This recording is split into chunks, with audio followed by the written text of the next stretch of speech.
Future perfect tense in psychology, predicting future behaviors. The future perfect tense is often used in the field of psychology to predict and describe future behaviors. This tense is formed by using will have, followed by the past participle of the verb. It is used to talk about an action that will be completed by a certain time in the future. One common example of using the future perfect tense in psychology is when discussing personal goals and achievements. For instance, a therapist may say, "By this time next year, John will have completed his anger management program."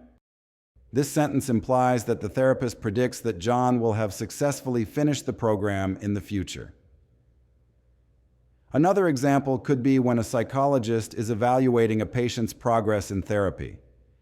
They might say, "By the end of the month, Sarah will have gained more insight into her anxiety triggers." This sentence suggests that the psychologist believes Sarah will have made significant progress in understanding her anxiety triggers by the specified time. Moreover, psychologists often use the future perfect tense to make predictions about future behavior based on past patterns.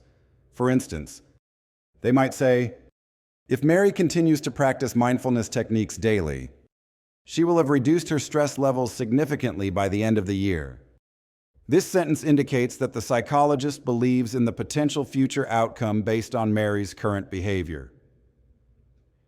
In conclusion, the future perfect tense is a valuable tool in psychology for predicting and describing future behaviors. By using this tense, psychologists can make informed predictions about their clients' progress and help them achieve their goals. It provides a framework for discussing potential future outcomes and setting realistic expectations.